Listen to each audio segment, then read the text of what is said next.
During the final years of the Second World War, over 370,000 German prisoners of war found themselves thousands of miles from the front lines, living behind barbed wire in camps scattered across the United States. They had been captured in North Africa, Italy, and Europe, and were shipped to a country many had only known through propaganda and war stories. They expected punishment. They feared humiliation.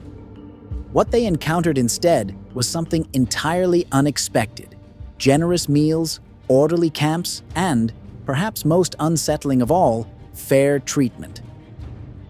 These German soldiers, some loyal Nazis, others reluctant conscripts, sat down to meals that, in some cases, surpassed what American civilians were eating under wartime rationing: roast beef, mashed potatoes, fruit, white bread, and even pie. In camp mess halls across rural America, men who had marched under Hitler's banner were being fed with dignity and efficiency by the very country they had fought against. How did German prisoners come to live comfortably in the land of their enemies? Why did the United States choose to treat them not with vengeance, but according to the rules of international law? And what happened when these soldiers, fed, housed, and exposed to a very different world, returned home to a shattered Germany? By the middle years of the Second World War, the tide had begun to turn. In the early months of the conflict, Nazi Germany had advanced across much of Europe with astonishing speed. France fell in the summer of 1940. By 1941, Hitler had turned eastward, launching Operation Barbarossa against the Soviet Union. In North Africa, German forces under General Erwin Rommel were locked in a seesaw battle with British and Commonwealth troops. But by 1942, the German war machine was beginning to stretch beyond its limits. The Allied powers, particularly the United States, the United Kingdom, and the Soviet Union, began organizing massive military campaigns aimed at pushing Germany back on multiple fronts. As the Allies advanced, the number of captured German soldiers grew rapidly. These prisoners of war, known as POWs, became a logistical concern and a political question. In the North African theater, one of the first major surges of German POWs occurred after the Allied landings in Operation Torch in November of 1942. American and British forces began a pincer movement that would trap Axis troops in Tunisia. By the time Axis resistance collapsed in May of 1943, over 275,000 German and Italian soldiers had surrendered. Among them were thousands from the elite Afrika Korps, many of whom had seen bitter combat and harsh desert conditions under Rommel's command. What to do with these prisoners became a pressing issue. Britain, already suffering from food shortages and bombing raids, had limited capacity. North African facilities were overcrowded and unstable. The United States, however, had vast land, surplus resources, and a growing military infrastructure. As a result, Washington agreed to take custody of a significant number of POWs. By the end of 1943, the first transport ships carrying German prisoners arrived at ports along the eastern and Gulf coasts of the United States. Many of these men had no idea where they were going. Some believed they might be executed or held in brutal captivity. They were surprised instead to be loaded onto trains and sent inland, often to small, rural towns across the American South and Midwest. The influx continued through the next 2 years. As the Allies invaded Italy in September of 1943 and later landed in Normandy in June of 1944, the number of captured German soldiers soared. By the end of the war in 1945, more than 370,000 German POWs had been held in over 500 camps across the United States. Most of the camps were situated in isolated or rural areas, deliberately chosen to make escape difficult and surveillance easier. States like Texas, Kansas, and Georgia hosted dozens of facilities. Camps ranged in size from small branch camps housing a few hundred men to major installations with thousands. Camp Huntsville in Texas, Camp Clinton in Mississippi, and Camp McCoy in Wisconsin were among the largest. For many of the German soldiers, capture brought a strange mixture of relief and uncertainty. Relief because they were no longer facing the deadly grind of frontline combat. Uncertainty because they had stepped into the unknown. For some, the war had ended the moment they were captured. For others, particularly the more ideologically hardened, the experience was just the beginning of a different kind of struggle. Some prisoners, especially officers and seasoned veterans, maintained a strict sense of military discipline. They organized camp routines, upheld rank structures, and expected loyalty. A few harbored illusions that Germany might still win the war, especially early on. Others felt betrayed or disillusioned, particularly after learning of defeats on the Eastern Front or the Allied bombing of German cities. An American Army private guarding a camp in Louisiana later recalled, "Some of them still walked like they were marching for Hitler. Others just looked tired. I think for a lot of them, the fight was gone." The United States, under the terms of the 1929 Geneva Convention, was obligated to treat prisoners humanely. German POWs were informed of their rights and allowed to send and receive letters. Red Cross parcels arrived regularly.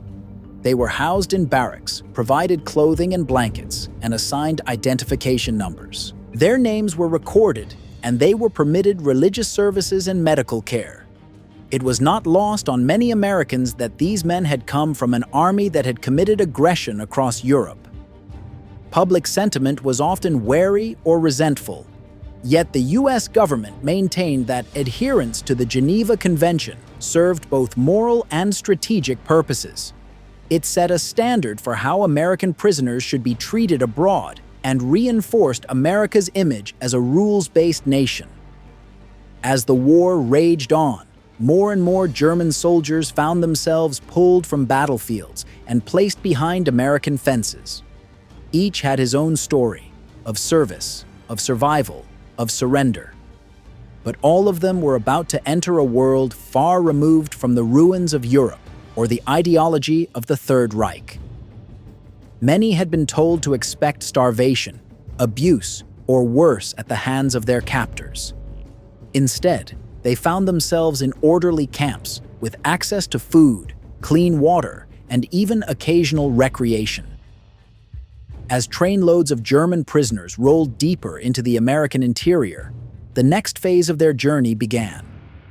Scattered across the plains, forests, and deserts of the United States, a vast network of prisoner-of-war camps took shape almost overnight.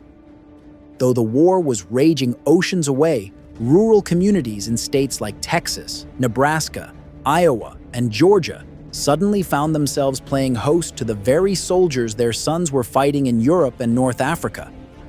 The United States had agreed to take in hundreds of thousands of Axis prisoners, most of them German, beginning in late 1942. This decision was driven by practicality.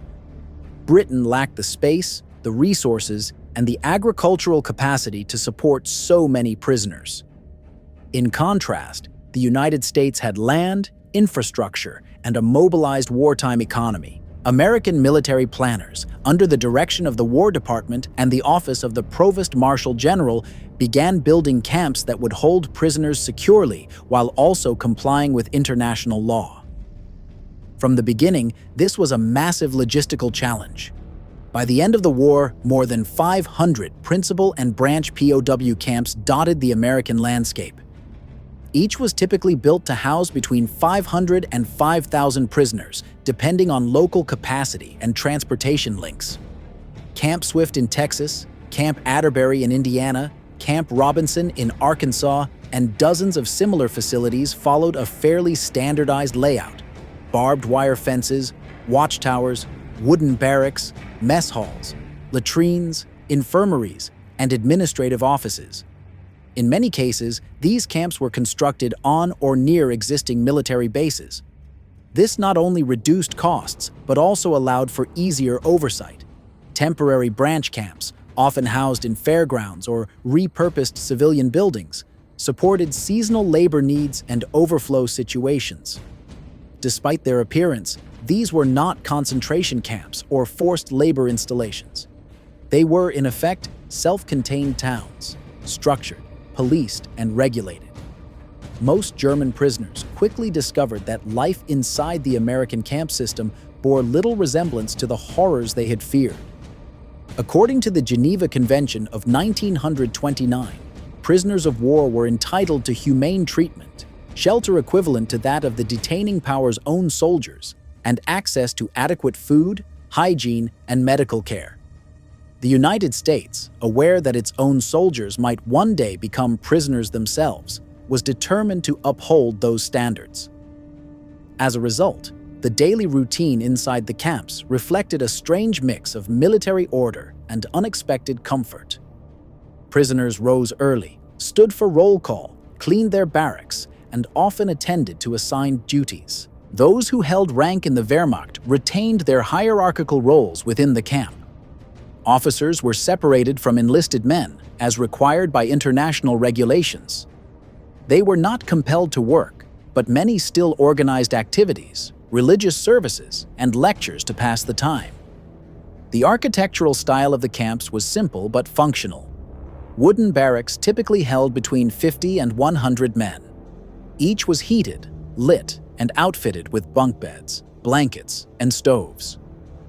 Prisoners received standardized clothing, often surplus American uniforms dyed or stamped with PW, prisoner of war, and basic hygiene supplies. Camp infirmaries offered vaccinations, dental care, and treatment for injuries or illness. From the outside, however, the presence of German POWs raised eyebrows and, at times, tempers. In many towns, especially in the American South, residents were shocked to learn that captured Nazis were living nearby. Local newspapers published editorials questioning the policy. Why, some asked, were enemy soldiers being housed and fed while American families rationed sugar, coffee, and gasoline? Why were prisoners allowed to exercise, play music, or write letters when many American servicemen faced misery in Japanese or German camps? Military officials responded firmly. Geneva Convention rules must be followed. Violating them could place American POWs overseas at risk. Moreover, good treatment of enemy prisoners was a matter of national character. It was a way of showing the moral high ground, even in the midst of total war. This position was not just ethical, it was also strategic. The War Department recognized that the POW system offered a valuable opportunity to influence the attitudes of German soldiers, particularly those who might one day return to rebuild a defeated nation. Some officers even saw the camps as platforms for democratic exposure. Though not all prisoners would embrace American values, simply experiencing a functioning, orderly, and just society could plant doubts about Nazi ideology. Camp commandants, many of them career officers, were instructed to maintain discipline without abuse. Guard towers were manned, fences maintained, and rules enforced. Escapes were rare and rarely successful. The sheer geography of the American heartland made fleeing nearly impossible. Moreover, the relative comfort of camp life discouraged escape attempts. For many prisoners, surviving the war in a safe, stable environment was preferable to facing the chaos of returning home to a collapsing Reich. One German sergeant, interviewed years later, recalled his arrival at a camp in Arkansas. It was like another world. The guards were respectful. The beds were clean. We thought, this can't be real. We were sure it was temporary, but it kept going, and the food kept coming. Camp libraries were stocked with books in German and English. Religious services were held regularly, often with chaplains provided by the prisoners themselves. Camp newsletters and bulletin boards kept prisoners informed of events, though often filtered through military censors. Educational classes were encouraged, particularly for younger prisoners. Some studied English, math, or history.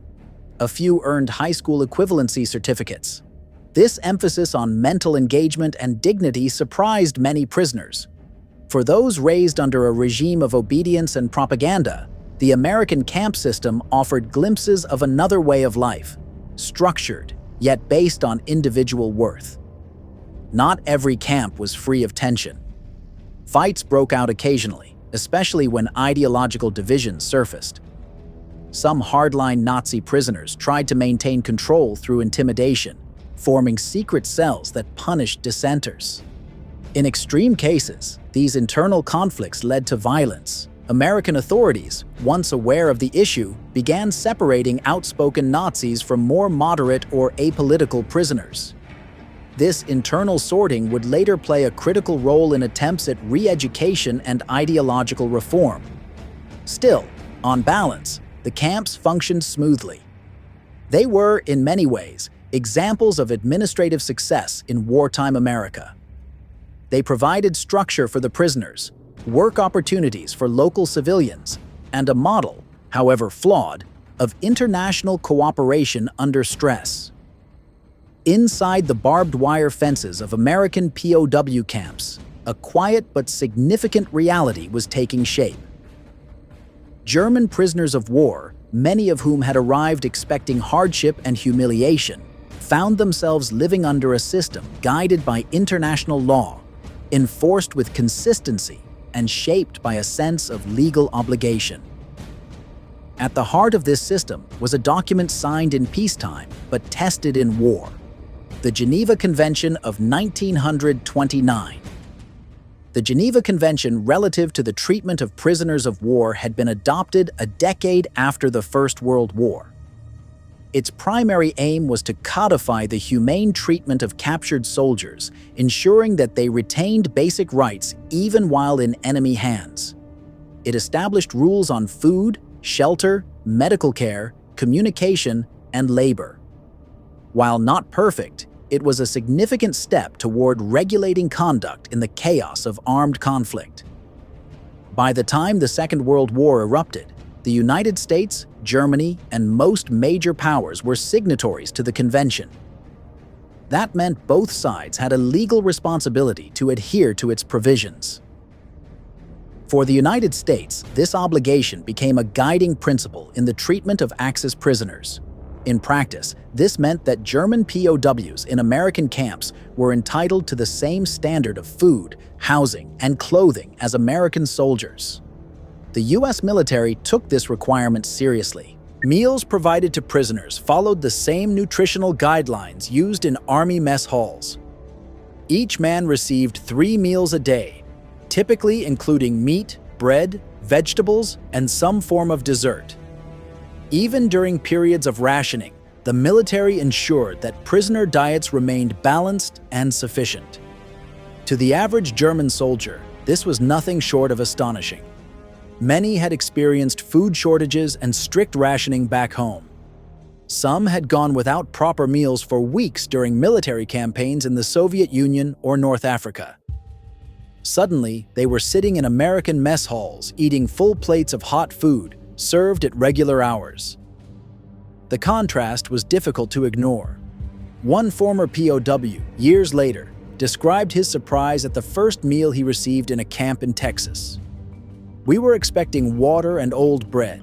Instead, we got beef stew, white bread, and apple pie. It was hard to believe." The choice of food itself carried symbolic weight. White bread, in particular, struck many German prisoners as a luxury. In Germany, it had long been considered a rare commodity, associated with the upper class or special occasions. In the United States, it was standard fare, soft, mass-produced, and available in abundance. Its presence on the POW meal tray quietly communicated American prosperity and industrial capability. Beyond the food, the Geneva Convention shaped many other aspects of camp life. Prisoners were allowed to write and receive letters, though both incoming and outgoing mail was subject to censorship. Packages from the International Red Cross arrived with regularity, often containing chocolate, cigarettes, soap, and canned goods. These items became a kind of internal currency, traded among prisoners or saved for special occasions. Religious freedom was also protected under the convention. Chaplains among the prisoners were permitted to hold services, and camps sometimes arranged for outside clergy to visit. Christmas and Easter were observed with modest decorations and group worship. In several camps, German prisoners even formed choirs or orchestras that performed for both fellow inmates and, on rare occasions, American guards. Medical care was another area where Geneva Convention rules were enforced with diligence. Each camp maintained an infirmary staffed by medical personnel, sometimes including German doctors who were themselves prisoners. Prisoners received treatment for illness or injury, vaccinations, and dental care. In some cases, those with serious conditions were transferred to civilian hospitals under guard. Recreational time was also protected. The convention encouraged intellectual, educational, and recreational pursuits. Camps organized sports leagues, provided access to books and newspapers, and allowed prisoners to create theater productions, art exhibitions, and even internal camp newspapers. These activities not only improved morale, but also reduced tension within the camps. All of this combined to produce a situation that, while still a loss of freedom, was far more livable than many had imagined. The Geneva Convention had transformed imprisonment into a regulated system with clear boundaries. That system was not perfect, and not every camp followed every rule without fault, but the general standard of compliance was surprisingly high. The United States had more than just legal obligations in mind. There were also strategic and moral calculations at work. American military officials understood that the war was being fought not only with weapons, but with ideals. By treating prisoners fairly, the United States could present itself as the antithesis of the totalitarian regimes it was fighting. American policymakers hoped that this would influence public opinion abroad and, more subtly, impact the views of the prisoners themselves. At the same time, there was a sense of reciprocity. American servicemen were being held in German and Japanese camps, and their fate depended in part on how the United States treated its own prisoners. Upholding the Geneva Convention was a way of encouraging its enforcement elsewhere, even if that was not always successful. Of course, not all prisoners accepted their treatment with gratitude. Some remained deeply loyal to Nazi ideology and viewed their captors with suspicion. They saw the adherence to international rules as weakness or propaganda. In certain camps, hardliners enforced a strict code of silence and obedience, punishing fellow prisoners who showed signs of cooperation or admiration for American ways. This would later lead to internal conflicts and even violence. But many others quietly began to question what they had been taught. The stark contrast between Nazi propaganda, which painted the Allies as brutal oppressors, and the reality of camp life began to erode certainty. The food, the respect, the opportunities for education and worship, all of these forced prisoners to reconcile what they had expected with what they were actually experiencing. American guards, too, played a role in shaping this perception. While some were distant or hostile, many treated the prisoners with professionalism and a surprising degree of respect. For young German soldiers raised on a steady diet of nationalist rhetoric, it was a disorienting experience. A German corporal once wrote in a letter home, "They treat us like people, not friends, but not enemies either. I never thought the Americans would follow rules, but they do." In time, this fairness would take on larger meaning. As Germany collapsed and news of the Holocaust and Nazi atrocities spread, some prisoners began to see the American camp system not only as a form of captivity, but also as a kind of mirror. It forced them to confront the gap between what they had believed and what they now saw. The Geneva Convention had been signed to protect soldiers from the worst abuses of war.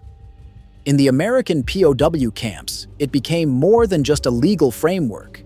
It became a powerful tool of influence. It gave German prisoners a glimpse into a system based not on racial superiority or authoritarian control, but on law, order, and principle. And in perhaps the most unexpected way, the daily act of eating, shared meals in mess halls under the watchful eyes of guards, became the most tangible expression of that system. For many German prisoners, the quality and quantity of food symbolized the American commitment to fairness, even in war. For German prisoners of war confined in American camps, the first real shock often came not from the fences or the guards, but from the food. After years of battlefield rations, scarcity at home, and strict military discipline, the abundance and regularity of meals in the United States stood out as nothing short of remarkable. Many prisoners described their first meals on American soil as surreal. Roast beef, mashed potatoes, white bread, vegetables, coffee, and even pie. This was not the diet of a country at war, at least not in their eyes. By international law, the United States was required to feed prisoners of war the same daily rations as its own soldiers. But the reality went even further. Due to the American agricultural system and wartime mobilization, food production in the United States remained strong even during rationing. This meant that the standard Army ration, known as the G ration, was relatively rich in calories and nutrients. It was designed to sustain combat-ready soldiers and was now being served to men who spent most of their days behind fences. 3 meals a day became the norm.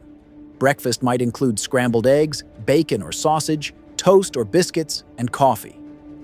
Lunch and dinner rotated between meats such as beef, chicken, or pork, with sides like potatoes, beans, carrots, and fruit. White bread, a soft, factory-produced staple that fascinated many German prisoners, was present at nearly every meal. On Sundays or holidays, meals sometimes included dessert, such as cake, pudding, or pie. To the German prisoners, many of whom had grown up in a very different culinary and cultural environment, these meals felt extravagant. In Germany, especially in the final years of the war, even civilians were surviving on limited rations. Meat was scarce, fresh produce was unreliable, and substitute ingredients were common. In occupied territories and on the Eastern Front, the situation was often much worse. One former prisoner later recalled, "At first we thought they had made a mistake. We were being served roast beef and apple pie. We whispered to each other, 'They cannot possibly feed us like this every day.' But they did. This consistent access to food did more than fill stomachs. It left a lasting psychological impression. For prisoners raised under Nazi ideology, which emphasized strength through struggle, racial superiority, and contempt for the so-called decadent West, the American dining experience was disorienting. How could a society supposedly weakened by democracy and capitalism afford to feed its enemies so well? How could this be the enemy when even prisoners were served meals many Germans had not seen in years? Food, in this context, became more than nutrition. It was an encounter with American abundance, organization, and industrial power. The scale of American food production, fueled by mechanized agriculture, canning industries, and efficient distribution, was something few Europeans had seen before. It spoke not only to resources, but to values, order, fairness, and a belief in rules, even during conflict. Within the camps, food service was organized with military precision. German prisoners often worked in the kitchens, supervised by American personnel. This gave them first-hand access to food preparation and storage, further increasing their exposure to the American system. The contrast was stark. While many prisoners had lived through shortages, substitute flours, ersatz coffee, and thin soups, the mess halls of American POW camps offered consistency and excess. The portions were measured, the menus balanced, and waste was surprisingly low, due in part to the prisoners' eagerness not to take the meals for granted. Camp commandants frequently noted that discipline and morale were easier to maintain when food was adequate. Fights over meals were rare. In fact, Tensions inside the camps were often eased by the routines of shared eating. Mealtimes became social rituals, moments of structure and calm. Some prisoners even celebrated holidays or special occasions with improvised decorations or songs around the mess hall tables. However, not everyone welcomed the experience. Among the prisoners were hardened Nazi loyalists who viewed the generous meals with suspicion. They believed the Americans were using food to soften resistance and to undermine morale. In some camps, ideological hardliners discouraged prisoners from showing appreciation for the meals or the guards. They warned that such comfort could lead to ideological weakness or betrayal of the fatherland. This tension sometimes caused rifts within the prisoner population. Those who expressed admiration for American efficiency or simply showed gratitude for being well-fed were accused of disloyalty. In a few cases, suspected softeners were harassed, beaten, or ostracized. As a result, camp administrators began separating pro-Nazi and anti-Nazi factions, particularly in larger camps where group dynamics threatened order. Meanwhile, American guards and civilian staff observed the reactions of the prisoners with interest. For many of them, the experience of feeding enemy soldiers was morally complex. Some had family members fighting in Europe or the Pacific. Others viewed the prisoners with suspicion or contempt. Yet, as weeks turned into months, many guards developed a kind of guarded respect. They saw the prisoners not as abstract symbols of the enemy, but as individuals. Young men far from home, bewildered by their surroundings, and often grateful for small acts of fairness. A guard at Camp Shelby in Mississippi once remarked, "They lined up for meals like clockwork. No complaints, no waste.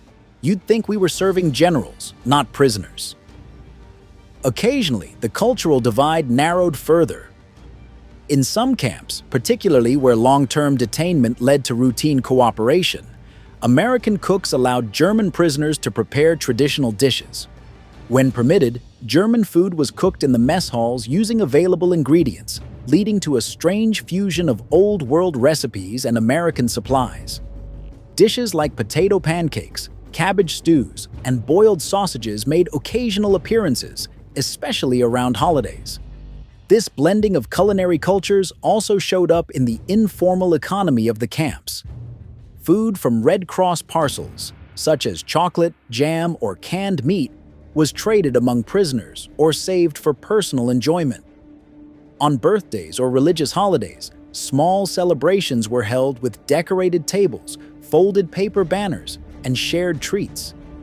Even within captivity, culture found its way into the rituals of eating. Some American towns near the camps became aware of the generous POW rations and questioned the policy. Local newspapers occasionally criticized the treatment of prisoners, especially when American civilians were facing shortages. To diffuse tensions, military officials explained that adherence to the Geneva Convention was not just about charity, it was about national integrity and international reciprocity. If American prisoners were to be treated with dignity abroad, then the same had to be shown at home. Despite occasional criticism, the policy remained consistent. Prisoners continued to receive ample food, even as the war dragged on and supplies tightened. And with each passing week, more and more prisoners began to reflect, quietly, sometimes privately, on the meaning behind the meals. For some, the food represented the failure of Nazi propaganda. They had been told the Americans were cruel, lawless, and corrupt. But the orderly routines, the clean barracks, and the full plates suggested something different. For others, it sparked admiration, envy, or confusion. How could a nation so far from the battlefield, so diverse and democratic in structure, maintain such strength? By the time the war ended, many German POWs would describe the meals they received in America not just as nourishment, but as education. The experience of being fed, day after day, by their supposed enemy planted a seed, one that would grow differently in each man. Some rejected it, others embraced it, and a few would never forget it. Beneath the orderly routines of American POW camps, lined up meals, clean barracks, and scheduled roll calls, another kind of battle was unfolding. It was not fought with weapons or barbed wire, but with loyalty, fear, and ideas. Inside the camps, ideological divisions among the German prisoners began to deepen, splitting them into opposing camps of belief. Some clung tightly to Nazi doctrine, others quietly abandoned it. A few even began to embrace new perspectives. The American authorities, recognizing this internal conflict, saw an opportunity. What began as a policy of humane detainment was now evolving into something more ambitious: re-education. In the early years of the war, many German POWs arrived in the United States still committed to the Nazi worldview. They had been raised in Hitler Youth programs, trained in ideologically saturated military schools, and immersed in propaganda that painted the Allies, especially the United States, as corrupt, weak, and racially degenerate. For these men, surrender was already a psychological blow. Captivity in the enemy's homeland added another layer of humiliation. Within the camps, prisoners of war retained a degree of internal structure. German officers held authority over their men, and prisoner committees managed daily routines and discipline, all under the watchful eye of American camp commanders.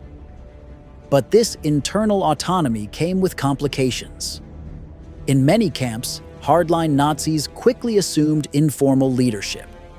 They controlled communication, monitored behavior, and enforced ideological loyalty through intimidation, or, in extreme cases, violence. These internal networks mirrored structures from home. Some camps saw the formation of underground cells that acted like miniature Gestapo units.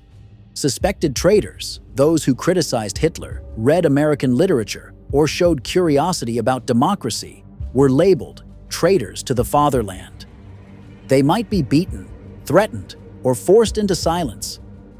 In a few rare but chilling cases, prisoners were murdered by their fellow inmates for ideological crimes. One such case occurred at Camp Tonkawa in Oklahoma, where a German prisoner accused of being a collaborator was beaten to death by fellow prisoners. The American authorities responded by separating ideological factions within the camps more carefully. Known Nazis were isolated in special facilities, while suspected anti-Nazis or neutral prisoners were transferred to more moderate camps where they could live with reduced fear of retaliation. American intelligence services took a growing interest in these dynamics. Military intelligence officers, psychologists, and German-speaking staff were deployed to observe prisoner behavior, identify ideological loyalties, and assess which individuals might be open to re-education. Files were compiled, interviews conducted, and patterns tracked. This was not just surveillance, it was the groundwork for something new, a structured attempt to reshape beliefs. By the middle of the war, the United States launched an initiative known as the Re-Education Program. Unlike earlier policies focused purely on containment, this program aimed to expose German prisoners to democratic ideas, accurate news, and alternative worldviews. It was, in effect, a battle for minds, carried out in classrooms, libraries, and camp newspapers, rather than through force. The centerpiece of the program was a publication called Der Ruf, The Call.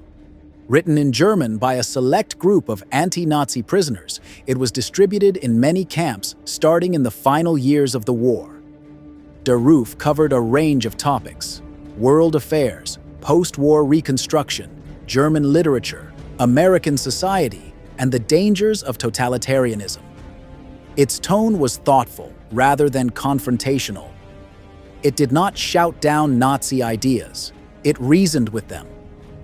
The editorial team behind Der Ruf included prisoners who would later become prominent figures in post-war German intellectual life. Men like Alfred Anders and Hans Werner Richter, who had once worn German uniforms, now used words to challenge the ideology that had led their country into war. Their writing struck a careful balance, critical of Hitler's regime, yet patriotic in tone. Honest about Germany's crimes, yet hopeful about its future.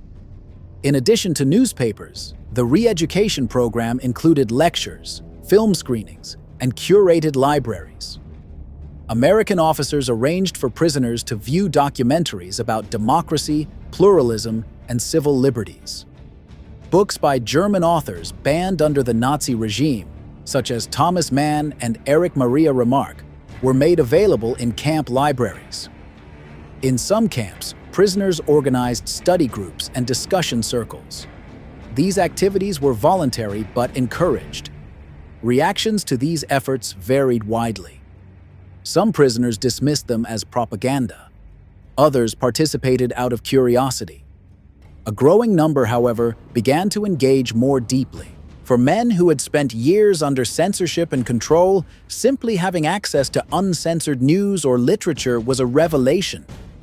For the first time, many encountered accounts of Nazi crimes, from the persecution of Jews to the suppression of dissent within Germany itself. These revelations were deeply unsettling. American officials were cautious not to push too hard. They knew that forcing prisoners to renounce their beliefs outright could backfire. Instead, they created conditions for reflection. For some prisoners, this process happened slowly, an erosion of certainty, not a dramatic conversion. For others, it never occurred. The ideological hold of Nazism was, in many cases, deeply ingrained. Still, signs of change began to appear. In letters home, prisoners expressed confusion or doubt. Some began to ask questions they had never dared ask before. Why had Germany really invaded Poland? What had happened to the Jews who had disappeared from their neighborhoods? Why were they being treated better in an enemy's camp than they had been in their own army? The American authorities did not expect instant transformation. What they hoped for was more modest, a shift in perception, a questioning of assumptions, a seed planted for later.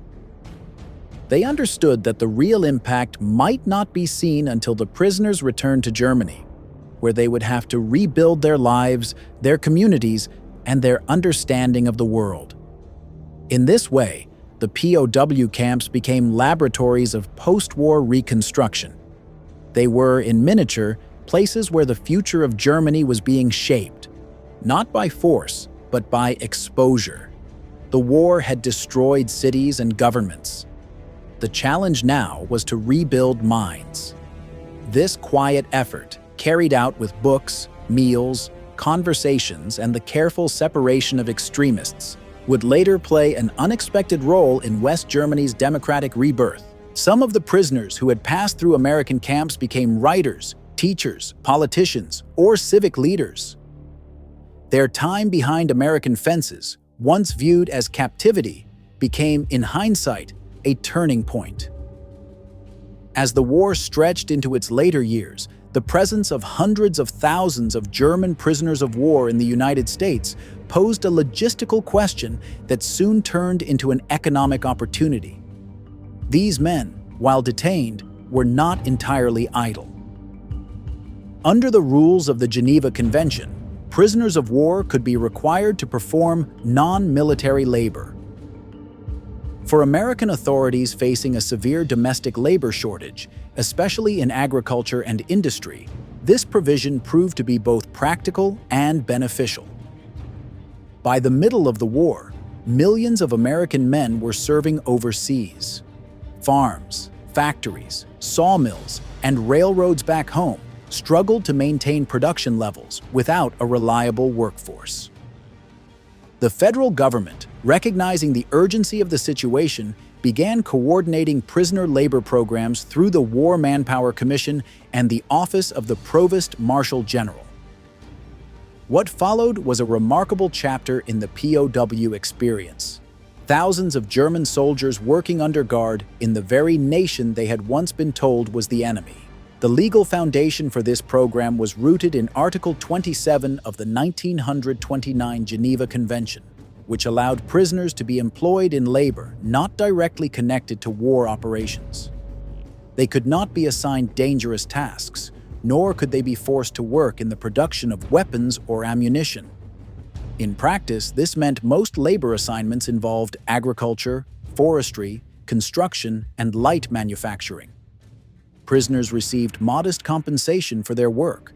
According to convention rules, they were entitled to a wage, though it was not paid directly to them in cash. Instead, they earned work credits, which could be used to purchase items from camp canteens, tobacco, snacks, stationery, or toiletries. Some prisoners also used their earnings to buy German-language books or save for use after the war. By the end of the war, roughly 3/4 of all German POWs in the United States had participated in labor programs. Camps across the country established branch labor units, which sent prisoners by truck or train to work sites each morning, returning them to camp in the evening. Others were housed in temporary satellite camps closer to farms or factories. These men worked under guard, but in many cases, supervision was minimal.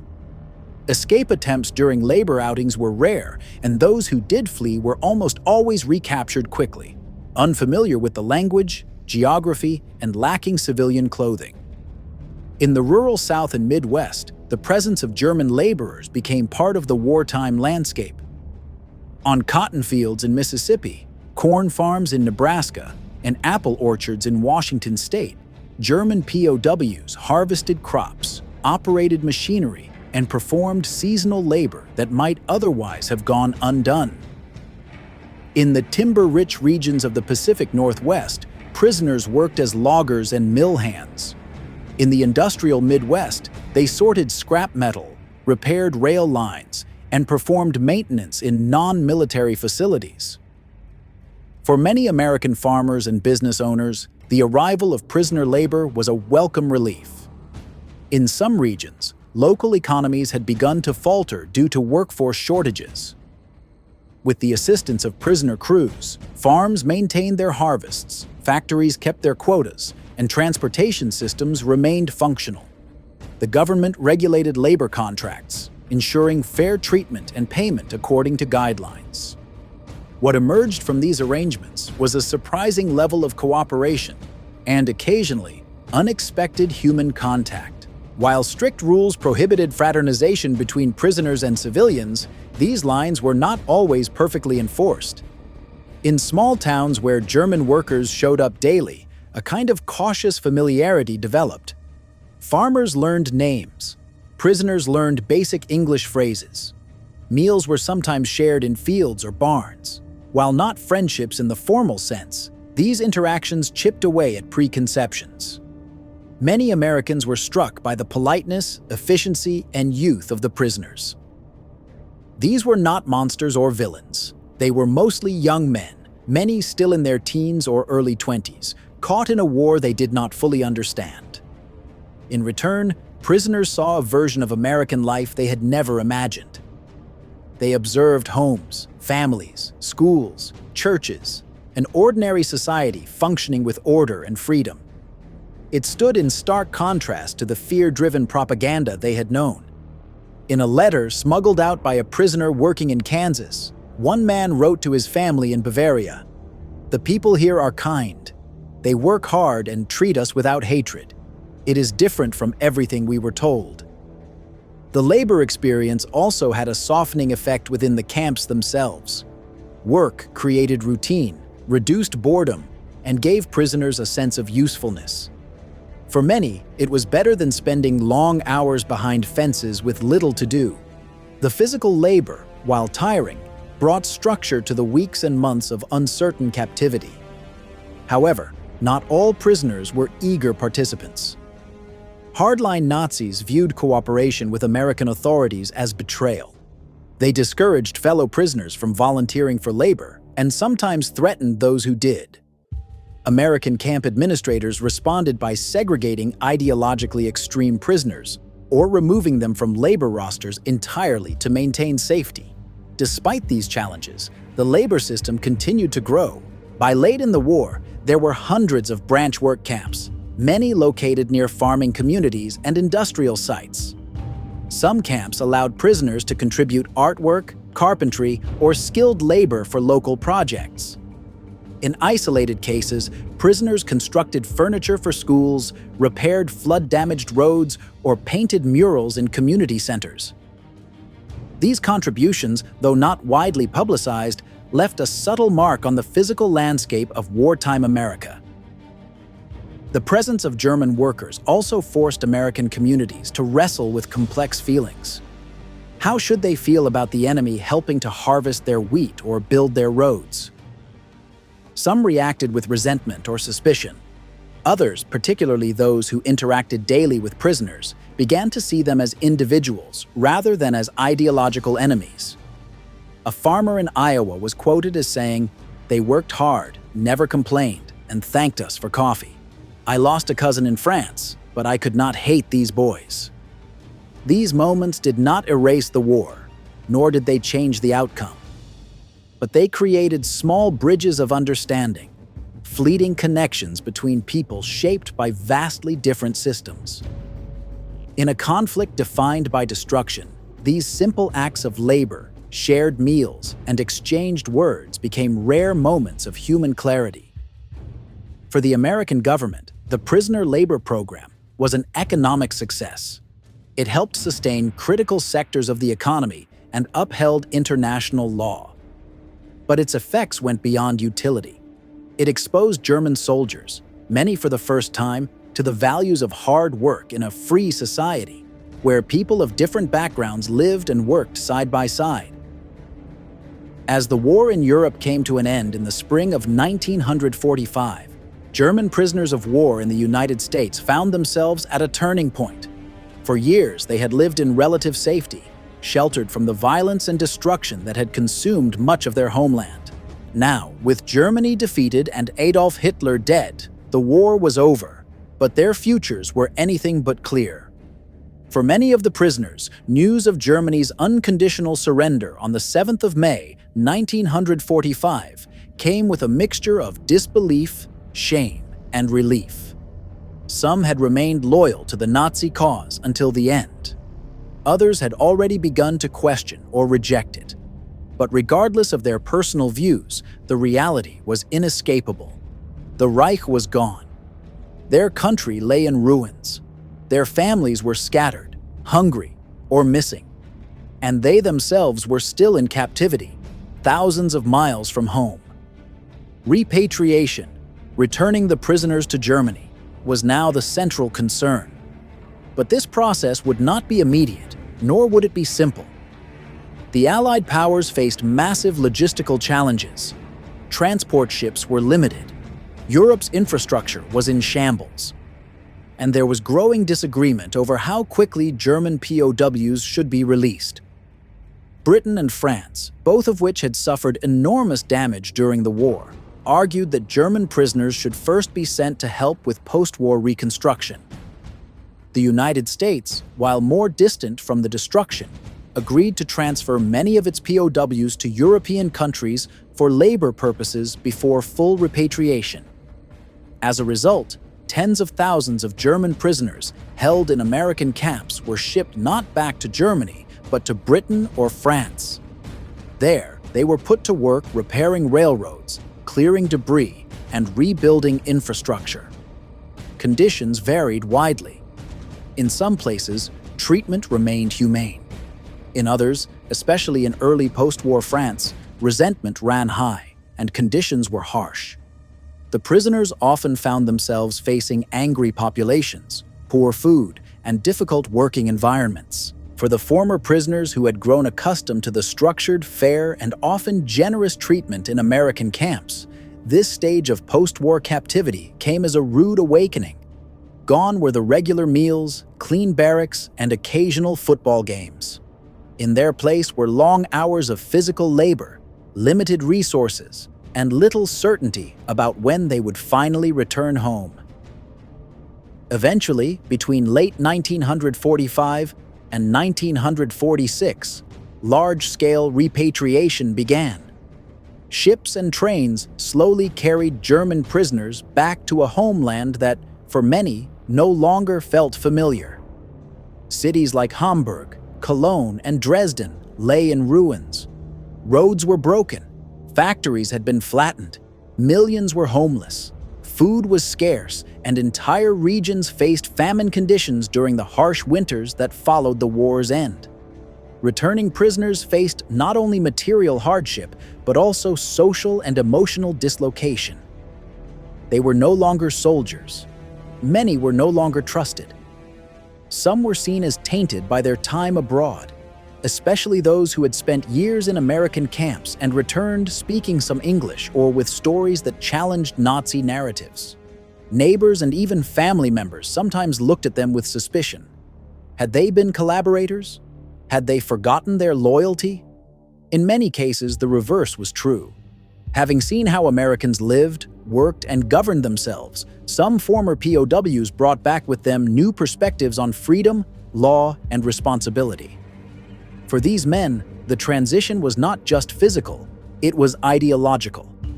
They had gone to war as defenders of a totalitarian regime. They returned as witnesses to an alternative. But this transformation did not come easily. Germany in the immediate post-war period was a country in chaos. It had been divided into occupation zones controlled by the Americans, British, French, and Soviets. The Nazi Party was outlawed. Trials were underway at Nuremberg. The population was demoralized and traumatized. In such an environment, the stories told by returning POWs were often drowned out by the daily struggle to survive. Nevertheless, some of those former prisoners, especially those who had participated in re-education programs or who had worked closely with Americans, began to play a role in post-war rebuilding. They applied for positions in local government, journalism, or education. A few became writers or political activists. Their time in captivity had, in some ways, prepared them for the responsibilities of a democratic society.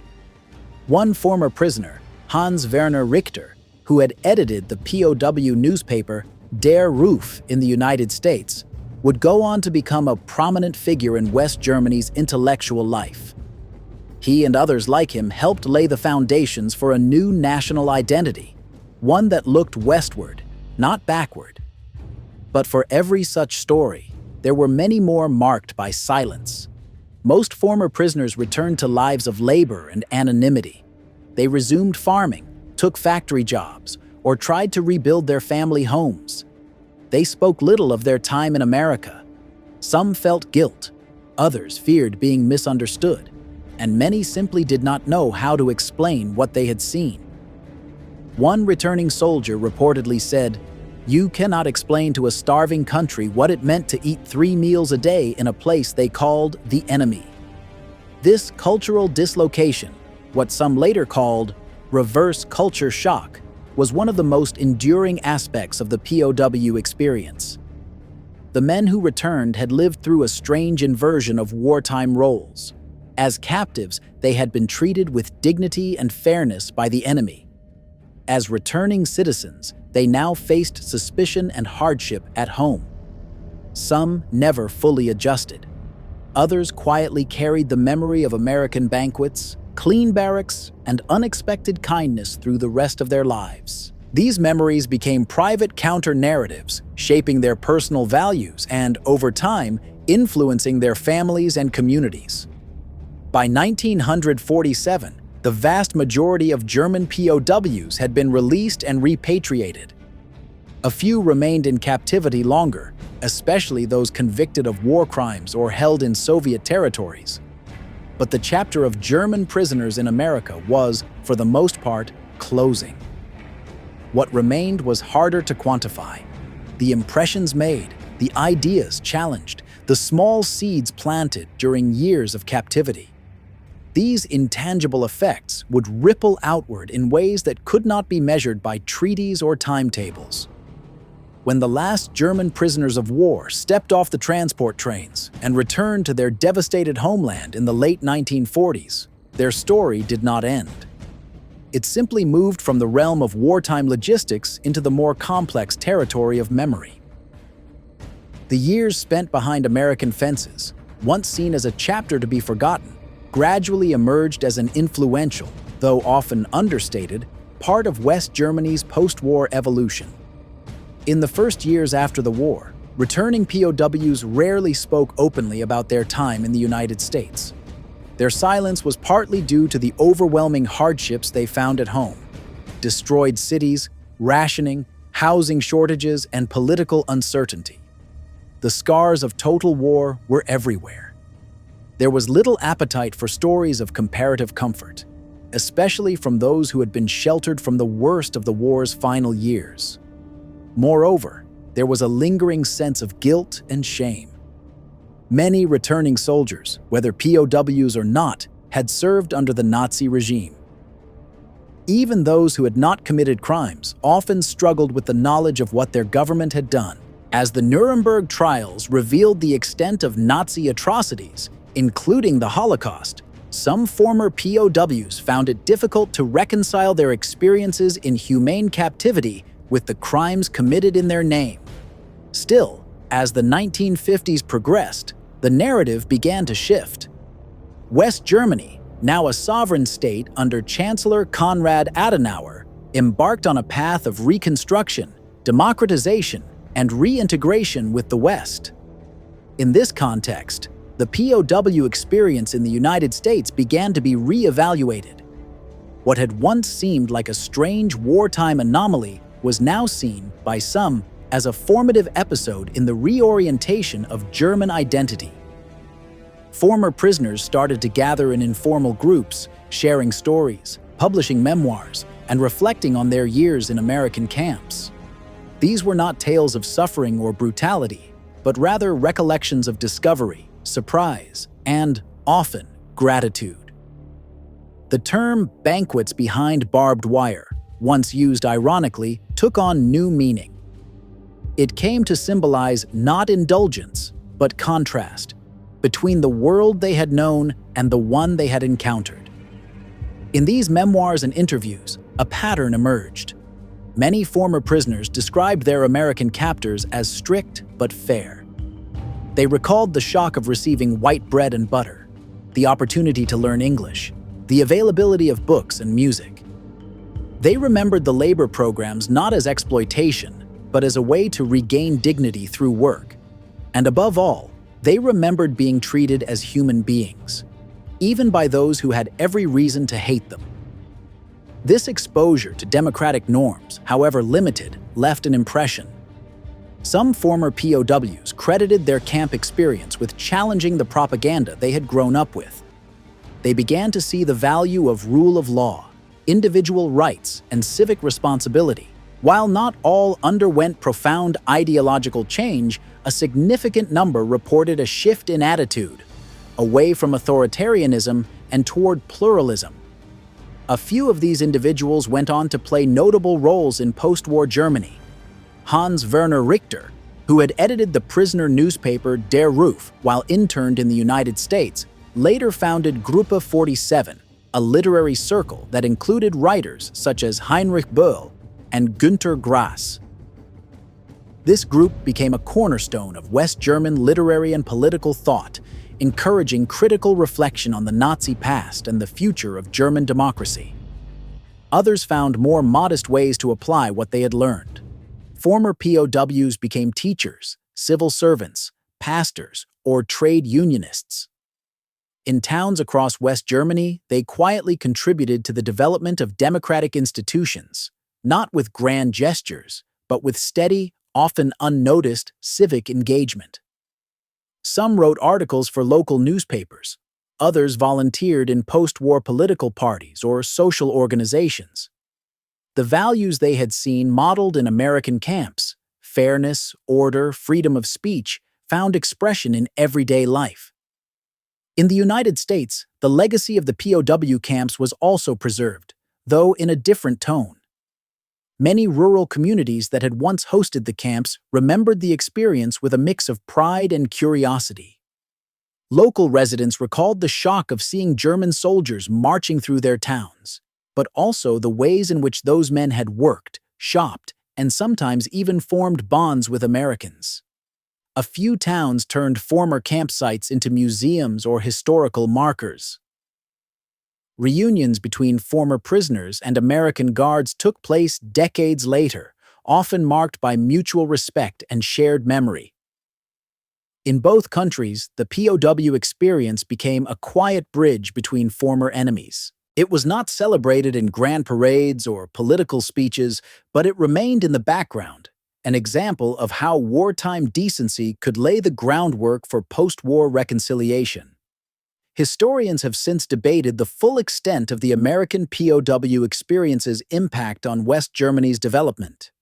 Some argue that the number of reformed prisoners was too small to shape national politics in a direct way. Others contend that the cultural exposure and ideological challenge they experienced contributed meaningfully to the broader atmosphere of democratic renewal. What is clear is that the experience stayed with the men who lived it. Even decades later, former prisoners could recall the taste of American coffee, the strangeness of chewing gum, or the first time they read an uncensored newspaper.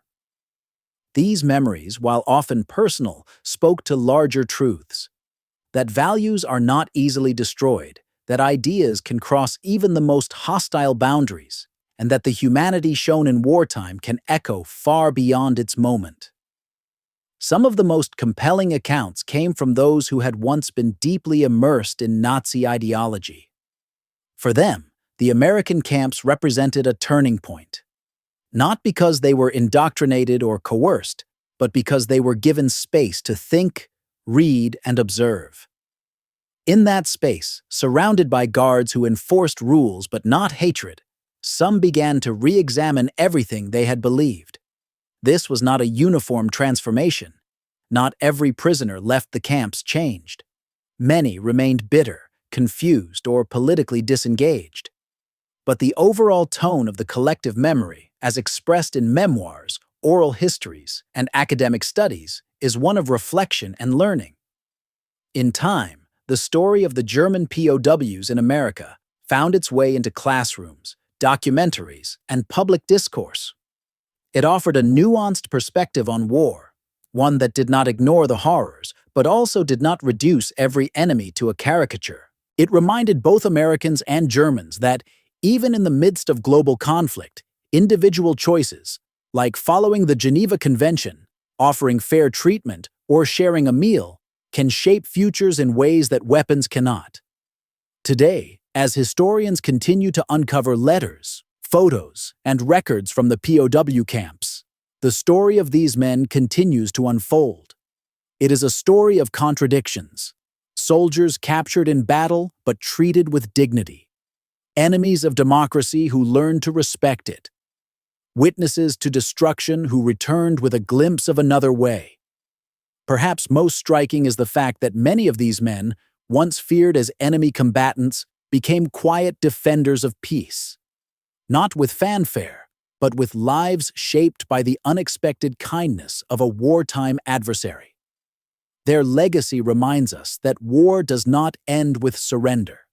It continues in memory, in reconstruction, and in the choices that former enemies make when the fighting stops.